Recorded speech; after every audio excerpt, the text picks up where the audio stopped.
derecho general más abstracto a la objeción de conciencia.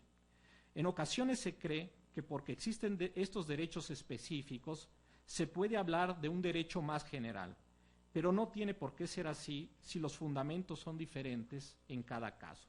Si existe un derecho a la objeción de conciencia, habría que analizar en qué contexto surge tal derecho y qué valores o qué otros derechos lo justifican.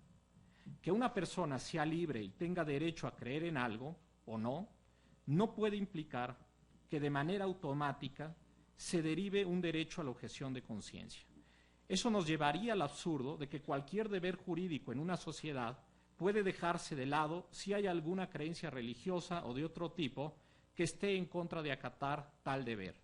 Yo podría, por ejemplo, crear una secta ultraliberal anarquista que defienda el no pago de impuestos, ¿sí?, y presentar mi caso entonces como un caso de objeción de conciencia.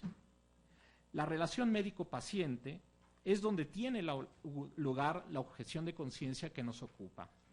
Es el médico u otro servidor relacionado con la salud el que alega que tiene tal derecho. En esta relación, el médico tiene deberes y obligaciones profesionales, éticas y jurídicas. El médico, en tanto presta sus servicios en instituciones públicas, ¿sí?, es un servidor público o un empleado sujeto a obligaciones profesionales y laborales. Dentro de las obligaciones generales que tiene un médico aparecen en primer plano las referidas a procurar el bienestar del paciente, a respetar sus intereses y su voluntad, está obligado a la veracidad y con la confidencialidad, tiene el deber de prepararse adecuadamente en sus conocimientos médicos, etc. ¿Sí? Debe también preservar la vida humana, pero no a toda costa, como creen algunos, sino siempre y cuando ello sea razonable y compatible con los demás fines y obligaciones que tiene el médico. En algunos códigos de conducta médica incluso se incluye que los médicos deben comprometerse a que consideraciones personales motivadas por creencias políticas, religiosas, morales, etcétera, no interfieran con sus deberes como médicos y con los derechos de sus pacientes.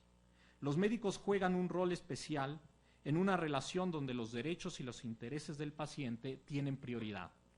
Si se examina la existencia de un derecho a la objeción de conciencia, se tendrá que tratar de un caso de excepción donde se considera justificado que un médico omita prestar un servicio a un paciente o omita interrumpir un servicio médico cuando así le es requerido por el paciente y o por la institución en la que presta servicios. Un médico tiene entonces deberes hacia el paciente, mismo que tiene el paciente derechos básicos, ¿sí?, derechos contra el médico, contra las instituciones de salud. Es importante advertir que en estos casos el dilema que se presenta antepone por una parte derechos del paciente que tienen que ver con su bienestar, su salud, su autonomía, incluso su vida, mientras que por el otro lado se presenta la integridad moral del médico y sus creencias. En ningún caso que se refiere a la objeción de conciencia entra en juego la salud o la vida del médico. Hay otros casos dilemáticos en las relaciones médico-pacientes donde lo que entra en juego por parte del médico es precisamente su salud y su vida. Por ejemplo, cuando un médico se resiste a atender pacientes con VIH o con otras enfermedades infecciosas. ¿Qué puede justificar entonces que un médico rechace realizar un servicio o rechace interrumpir un servicio al cual su paciente tiene derecho? ¿Qué puede justificar que el médico incumpla un deber hacia un paciente? ¿Qué tipo de creencias del médico pueden justificar esto? Algunas respuestas que se han dado tienen que ver con la libertad de creencias religiosas, con la tolerancia a la diversidad moral, con el respeto a la autonomía del médico y el respeto a su integridad moral. La justificación de la objeción de conciencia puede darse, yo creo, de manera muy acotada.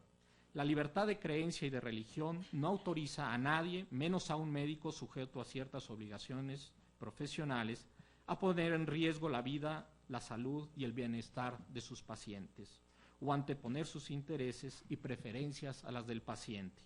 Cualquier forma en que pueda justificarse la objeción de conciencia debe ser compatible con el respeto de los derechos del paciente. De otra forma, la objeción de conciencia sería solamente un pretexto injustificado para interferir con el ejercicio de los derechos de los pacientes y para obstaculizar políticas públicas en materia de salud. Hasta aquí dejo mi presentación y si quieren después continuamos con estos debates de estos temas. Muchas gracias.